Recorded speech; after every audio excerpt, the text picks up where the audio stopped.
Today is all about the wide receivers here on Heart of the Cardinal. He's Chris Radican. I'm Mick Tidrow. On our next podcast edition, wide receiver coach Shaq Vann, Eric Weatherly, transfer wide receiver, joining us. He's from Bucknell. Returning coach and Shaq Vann, new wide receiver. This group is going to be fun. Yeah, we've got one of the only returning coaches coming back from last year's staff, and Shaq Vann, who is kind of a MAC legend when he was playing. And we've got some a receiver coming in, and Eric Weatherly, that has shown huge signs of production everywhere he's been. We're really excited for the wide receiver room this year. You guys are going to love this conversation. Shaq Vann, coach wide receiver group, Eric Weatherly, incoming wide receiver. They join us next here on Heart of the Cardinal. Sometimes it's not the moment. It's the moment before the moment. The moment you make a choice. The moment you take control. The moment only you can own. Gainbridge lets you invest on your terms. So you're not only in charge of this moment, but all the moments to come. Start investing now at Gainbridge.io.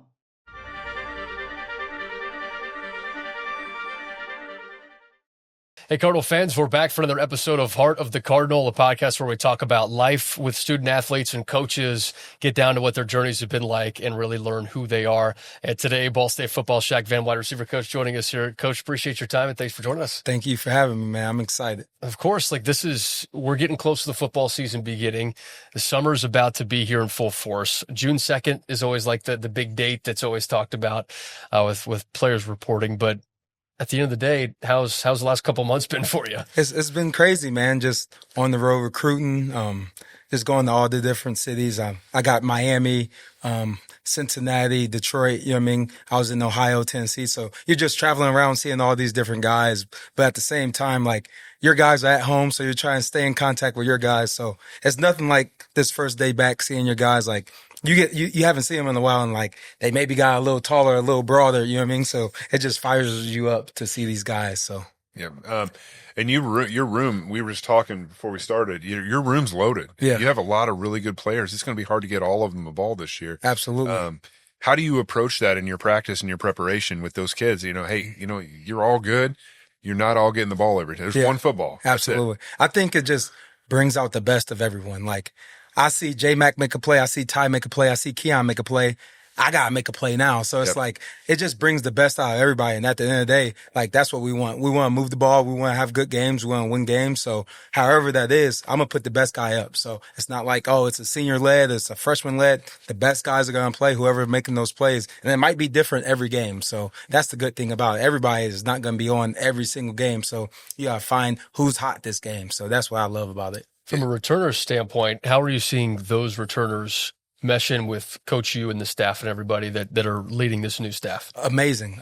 Like, you wouldn't know as a new staff. Like, spring ball, we got to going, and you couldn't tell. Like, we was just flowing, and everybody loved it. So it was really good. How about the newcomers? I know there's still some faces coming in with the portal closing and everything, but how about the newcomers? Yeah, just in my room, just since the season, Eric Weatherly and DJ, like, just two big additions to the team, right? Like, you got DJ, he's a bigger guy, like more of your X type. And then you got Weatherly, who's in the slot, a smaller guy, you know what I mean? Like, you see him, like, this guy. But I was once told, like, your receiver room should look like a basketball team. So you should have the big guys, you should have the smaller guys, you should have the power forwards, you know what I mean? And I think we're doing a good job at that. We got a little bit of everybody in the room, and that's 100%. Good. When you're working through drills and practice and all that, do you focus on cross training them a little bit so guys have some inside skills and inside guys have outside skills, or how do you do that with your drill prep? Absolutely. I think the best receivers can do it all. Like, you see the guys that do it at a high level, they're inside, they're outside, they're doing jet sweeps, like Debo Samuel's in the backfield. So, like, to be a complete player, like, the best in the MAC are doing it at all levels, inside, outside, return game, like blocking. Like, I'm a big guy, like, on blocking, man. Like, if you want the rock, you gotta go block. No rock. Yeah, we say it all the time. So, like, that's like the number one thing that can get you on the field or off the field, just like that. How many balls do you throw in a practice? Oh, that's a good question. Close to anywhere from 100 to 200. Probably more. Yeah. And I broke my shoulder, so that's you know what I mean, in college. So that's wearing me down. I'm by the end of practice, I need some ice. So you're in there icing up. Yeah, I'm icing up. Yeah. You were running back. Absolutely. At Eastern Michigan. You're a wide receiver coach. Yeah. How did that transition happen? It was just the opportunity that presented. So out of college, Coach Creighton gave me the opportunity to become the receiver J at Eastern Michigan, and I never looked back. I was been with receivers the whole time and absolutely loved it. Just like the technical part of the game, just the different type of bodies you work with. Like it's amazing. There's almost nothing similar between the two positions other than they're both athletes. Yeah. The stance is different. The steps are different. The footwork, the eyes, the We're vision, both football players. That's about it. That's about it. Yeah. And the only thing they do similar is when they have the ball in their hand. Yeah. You know what I mean? But they're still different. So It's so different. it's a huge transition, isn't it? Absolutely. Like receiver play is just more technical, right? Like it's almost like an art to it. Like you got to do so many different things well. Like you have to have a release package. You got to be able to, your catch package, you know what I mean? Your blocking package, your footwork at the line of scrimmage. And then you have to have an IQ, like a huge IQ for the game to see the different coverages and what is this corner doing in front of me. So like, it's just the part I love is just the technical part and just studying the different coverages. What is this corner doing in front of me and really getting those tendencies? Cause a lot of corners they'll show you the hand, like if you really study it. So that's the part I love about it. And you were a great player in the MAC. And now you've been around for a while and second year on this staff, right? Yes, sir. Or you got retained from it. So, Yes, sir. Who's the best receiver you've seen in the MAC so far? Put you on the spot here. Yeah. Corey Davis. There you go. Okay. Corey Davis. Yeah. Yeah. Corey Davis was unbelievable. 2016, 2015, like the things he did to us. Yeah. Go research it, man. He had some good games to him. I remember watching him when I was a student, and I thought, this guy's something else. A close second, though. He didn't get to where Corey Davis was, but Dooley Aristel at Eastern Michigan, he was another long receiver, just like could never put it all together, had some injuries, but like those two guys just dominated. It was just too easy for him. Gotcha. Back on the Eastern Michigan thing. Are we thumbs up or are we thumbs down on the gray turf? I love it. Oh, I'm all into it. The factory. Yeah, you got to be. If you went there, you're all into it. So. All right, that's Yes, cool. sir. I'll bounce right off the Eastern Michigan thing too. You mentioned Coach Creighton. He has been somebody that has been looked at a lot by players, coaches across the country as a well-respected voice in college football. What did you learn from him going through the process about how to be a coach? Yeah, just more about just being a coach. Just like he really taught me how to be a man first, right? Like you come to yourself. Like at Eastern Michigan, I think I found who I was, and that was like it led me to coaching. So like I knew like whenever I stopped playing football, like I needed that clipboard and I needed to coach, and he kind of led me to that way. Just the person he is, like he's just genuine, but he's gonna be hard on you at the same time. So just his level of respect, like that's the thing I take most from him. And now that you've been able to learn from several different coaches, Yeah. what have you taken away the most that helps you be the best wide receiver coach possible? Yeah, I think it's just being me, right? Like I'm not gonna try to like be no one else. I'm not gonna put this front on. Like every day I come in the building, I'm gonna be me. Like whether my players like it, whether other coaches like it, like I'm gonna be me. And that's like my players know they getting that every single day. Like the high energy, like the level it takes to be a receiver, they're getting that every single day. And like that's just I'm gonna be me no matter what.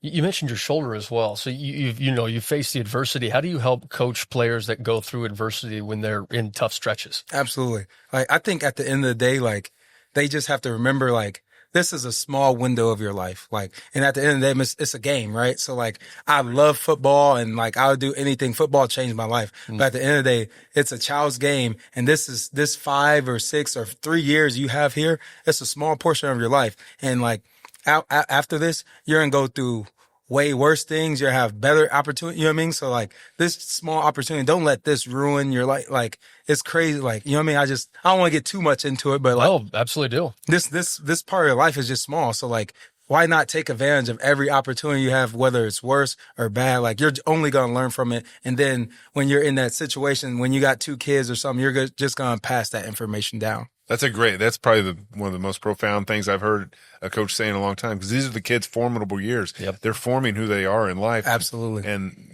we've always heard the phrase football is a microcosm of life. And Absolutely. you learn how to do it now. When you're 52 and times are really hard, you're going to Oh yeah. It's way to get gonna ahead. be nothing. Yeah. It's going to be nothing. That's nothing, Yeah. man. So, and then when we talked about kids, you had Ty last year getting hurt, and that was just, I know that was devastating. Broke your heart. I'm sure. Absolutely. First play versus Missouri State.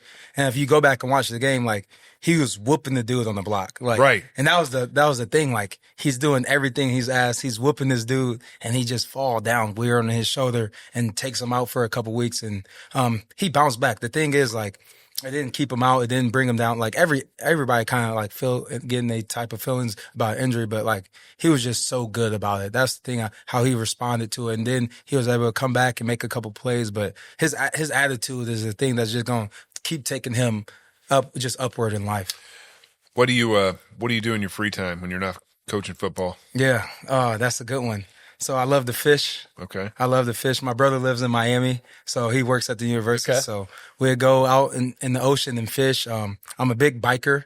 I got a road bike. I go 50, 60 miles on my bike. Yeah. Have you done the Cardinal Greenway? I have not. Okay, that stretches in many different areas. The across Moon state, Knot, right? Yeah, the Moon Knot, yep. downtown. Yeah, yeah. Like, yes. Cardinal Greenway goes from Richmond all the way to Marion, I believe. Right. Yeah. It's a long. Yeah. I need to get on it. I need to get on it. Okay. I play a little video games. You know what I mean? In my spare time. What's so. your go-to video game? Exactly. Now you're speaking my language. Call of Duty. Okay. COD. Yeah. Okay. Yep. All right. Call of Duty guys. So, not much, man. I love just being with my family. My niece is in Indianapolis. She's in 7th grade. So I love just watching her play softball. I'm not the coach. I take the coaching hat off. I'm a fan out there. Gotcha. Just, give me a nice hot dog, some nachos, and I'm just watching the game. So if she asks me, I'll give her some pointers. But other than that, I'm just a fan. All right, we were talking before we got on the air, and you talked about track. Yeah. And so, what was like Coach Vann used to do this really well? What was your event?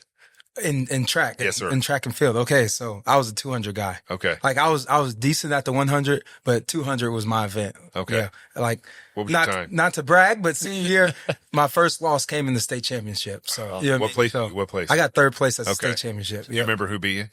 I did not. I Okay. did not. I That's think fair. it was a Ben Davis guy and a Gary, some kid from Gary. Okay. Yeah. All right. They were Fair enough. flying too. Were they? Yeah, they were flying. Okay, that's fair. Did you do anything else? Like Yeah, I ran the 100, 4x1 long jump as well. So. Okay. Yes. But track's one of my favorite sports. I love track Oh, yeah. and field. It's great. Like the Purest 400, sport the ever. 400s, they say that's a man race. And Yeah, yeah. you see 400 runners, man, that's tough. Yep. That's tough. Okay. All right. What was your best 200 time ever? Best 200, 21.8. Wow, that's fast. Yeah. Man, say that again. 21.8. Yeah. 21-8. Yeah. Yeah. 21.8. So really- the 200 was my race. Yeah. Yeah. What would you run it in right now if we made? Ooh, give me 26 seconds right now.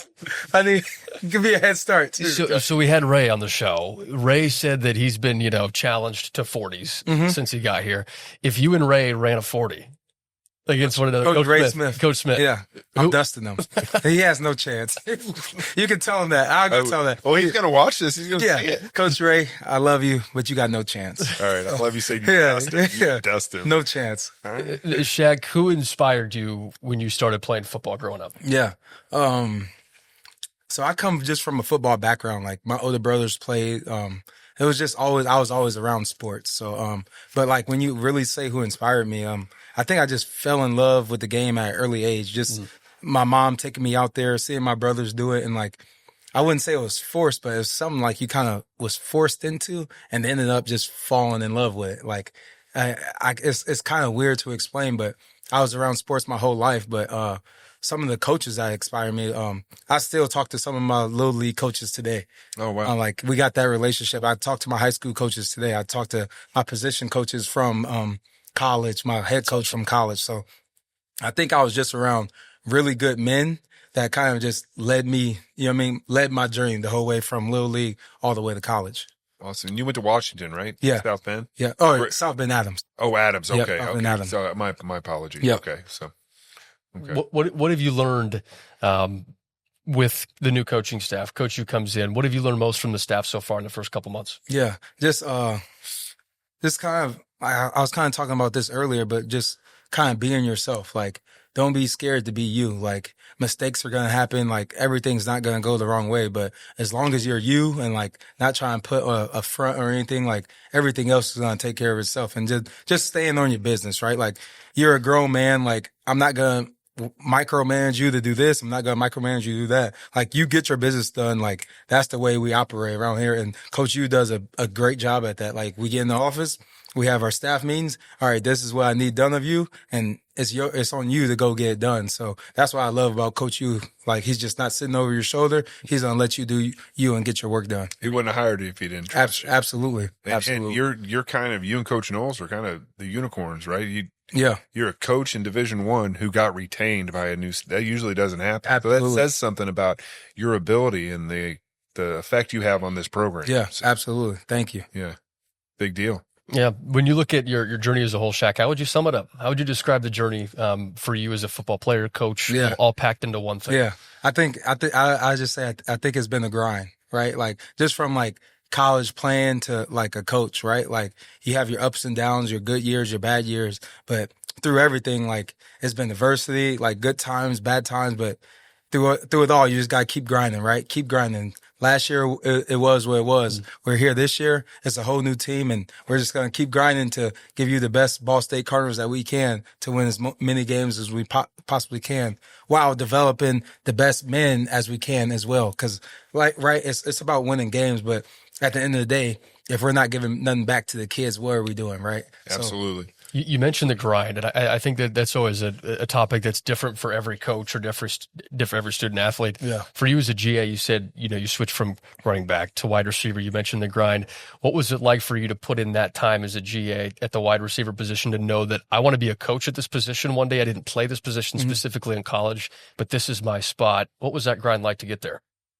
You say the grind. It's not all good days in the grind, right? Like it's some dark hours. You're in there by yourself breaking down film. Like, oh, I haven't done this before. Like, coach, what is this? Like, just asking a lot of questions. Just like really humbling yourself, right? Like, I think that's part of it. Just humbling yourself and just, all right, I don't know this as a coach. Like, it's okay to, all right, I don't know this. All right, let me teach this to me, so I can have it for my knowledge. So, it's just, man, just humbling yourself, just learn as much as you can, being a sponge. Like, I try to learn as much as I can. I'm never like the big ego guy. Like, I know I don't know it all. And that's okay, right? Because when I do learn it, I'm just going to pass it on to my guys. So, I just want to learn as much as I can. Just be that sponge. That grind is, man, what can you soak in? How many hours are you willing to put in? Because at the end of the day, it's a team effort. So, we all got to get it done. Won't ask you what's your favorite position group because it's tough. You've got running backs that you played. You're now coach of wide receivers. It sounds like you love both of them. Coach, before we let you go here, what excites you most about the 2025 Ball State football team? Yeah, I think it's just the cards we have on the table, the opportunity, just the season we have ahead of us, right? It's a new staff. It's a whole new slate. We have these new players we brought in. Like, it's just so much unknown that we kind of know what's happening, but we really don't, right? So like everybody say, like the question is, how are you going to be next year? Well, we really don't know until we step on that field, but we have that feeling. So it's kind of like we're excited. Just talking about right now, I'm getting goosebumps. Like I love it, man. Like let's start the season now. Coach, do you have any weird like weird things you do game day that like traditions, rituals, or superstitions that you do? I don't think so. I don't like, not really. Okay. Yeah, not really. I wish I had something good to tell you, but yeah. I don't. Same T-shirt in college for every game or something like that. Okay. No, like, I can take it. I'm good with that. Yeah, I just go with it, man. Just go with it. Yeah, I'm going to go with the flow guy. Let's get it done. We love it. We love it. Well, Coach, really appreciate you joining us here on Heart of the Cardinal, and best of luck throughout the summer and leading up to the season, and then, of course, the season as well. Absolutely. Thank y'all for having me. Thanks, Coach. Yes, sir. Sometimes it's not the moment. It's the moment before the moment. The moment you make a choice. The moment you take control. The moment only you can own. Gainbridge lets you invest on your terms. So you're not only in charge of this moment, but all the moments to come. Start investing now at Gainbridge.io.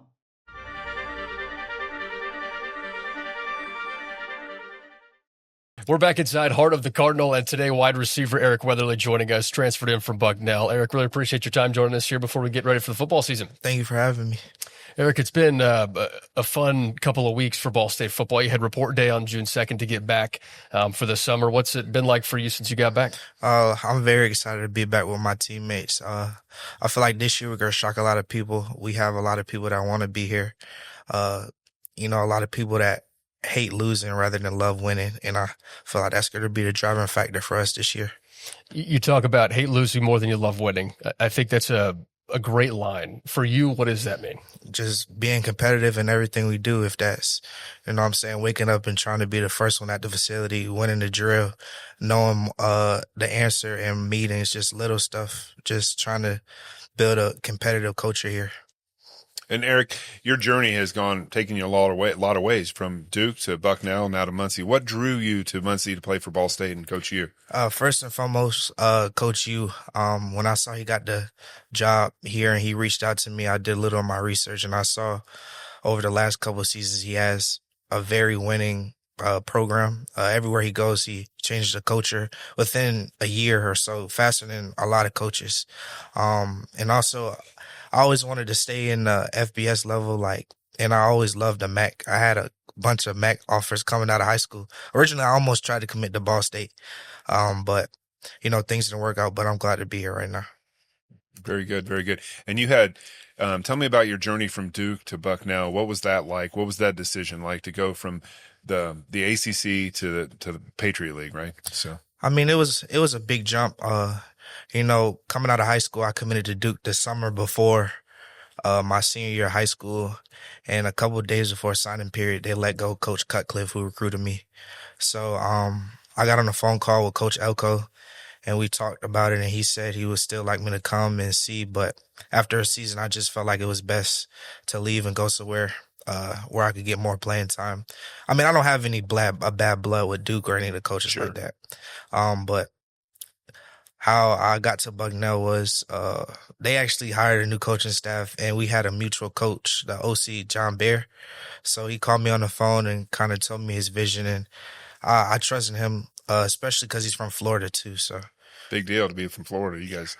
And that's a big deal because he had a vision for you, and that vision was for you to put up monster numbers while you were at Bucknell. Your numbers at Bucknell were amazing. So you like to catch the ball. So talk about that. I mean, I like to touch the ball and help the team no matter what. It just happened to be wide receiver. Like a main thing that drove me to go to Bucknell is he was like, I don't want you to not be yourself. I don't want you to be somebody you're not who you are. So whatever you want to do and come here and help the team, I'll support you 100%. And go ahead, Mick. What'd you learn most about yourself at Bucknell? I feel like I adapt to any situation the best, jumping from ACC to Patriot League was kind of eye opener, but I kind of feel like everything happens for a reason. I wouldn't change my journey for anything. Good for you. And coming from Florida, where, it's arguably the best high school football state in the country, but probably them in Texas, you probably played with a lot of guys or against a lot of guys growing up that are playing all over the country right now. And so how was that adjustment going from high school to playing in the ACC and then eventually the Patriot League? I mean, coming from Florida, we were very competitive. The only big thing was a change for me was kind of the speed. Now everybody's a D1 athlete. Everybody's good. The O-linemen and D-linemen are all going to average 6'3", 6'4", 300 pounds. But I feel like I adjusted really well. Good. And one of the things that resonated with me when you just said, everybody who's here wants to be here. And that's a big deal. Everybody who's playing right now, this team that's assembled with Coach U right now, everybody wants to be here. And that's a big deal to you, right? Yes, sir. Okay. What stood out the most when you came? You talked about Coach U saying, hey, we have a vision, we have a plan for you, but what would you say stuck out the most about campus here that helped you feel like you were making the right choice? I feel like I had a little influence. Like I was telling you guys earlier, my Pop Warner coach actually went to Ball State, and he wanted me to come here out of high school, but things didn't work out. But I came on a visit. I loved the campus. I loved the coaches, the new coaches, their vision for the program. And Coach U was a man of his word. Everything he said that would happen, everything he said he would do, he stuck to it. So I just felt like this was a spot for me. And you got here in January, right? Yes, sir. Okay. And so you went through spring ball. I saw you in spring ball. What I saw was pretty amazing, and I'm excited to see you catch the ball this year. What do you think about as you go into the season? What are you looking forward to the most as the season approaches? Probably just, we practice a lot, and there's a lot of stuff that people don't see, but I'm ready to bring it all together, shock the world. Because as of right now, a lot of people are doubting us, which I like being the underdog. So just coming out and shocking a lot of people. And being the underdog is a big deal to you because now you get to shock the world, like you said. And what kind of high school teams did you play on? Were they pretty good? Yeah, I played. So I actually played like Jalen Carter, the D tackle for the Eagles. I played James Williams. He's a safety for the Texans. I played Trevor Lawrence. So we were playing some good teams like all the Miami down south schools. And we played Trevor Lawrence 1 year. And we almost beat them, but they came back and won. Was he pretty good? He pretty good in high school. Yeah, he was nice. Yeah. What was Jalen Carter like in high school? It was crazy. So he went to a high school in Orlando. It's called Apopka.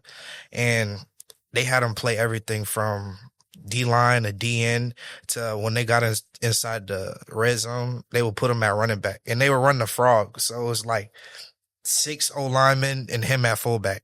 How did anybody tackle him? Like gang tackles. Did you play both ways? No, my coach in high school believed that we had enough players for people just to play one side. I went to an 8A high school. Gotcha. So in my graduating class, it was like 1,500 of us. Oh, wow. Big school. Yes, sir. And go ahead, Mick. Who's your biggest influence to be a wide receiver? I would say my high school coach. I kind of taught him, like I said, before I committed to Duke, and then after I got in the transfer portal, and he was just kind of, you know what I'm saying, he's a very spiritual guy. He was like, just do whatever you feel is best for you. Like, I can see you at running back, I can see you at wide receiver, but do what's most fun for you, the position you have more passion for. You mentioned running back, wide receiver, Coach Vann, running back at Eastern Michigan, now wide receiver coach here at Ball State. What have you learned from Coach Vann so far? Coach Vann's a very good coach. He's very energetic. He's going to come in and always be the same guy. He's very consistent. And, you know, just being around him, it's just fun because I know he's going to push me to my limit and some. And just when I come in every day, I know what kind of coach I'm going to get from Coach Vann. And this whole new coaching staff that's here, obviously we've been around for a while. We've seen the turnover. Other than Coach Vann, because you have to say he's your favorite, right? Yeah, 100%, right? Who's your favorite coach on the staff besides Coach Vann? Can't say Coach U. I would say Coach Smith because he was on my visit as well, and he's from Georgia, so yep. You know, it's a little different down south. He's a little energetic in practice, isn't he? Yes, sir. Very animated. He's going to tell you what's on his mind. Absolutely. And do you like that? Yes, sir. Good. Okay. Being from Florida, what do you miss about Florida being in Indiana now for 4 or 5 months?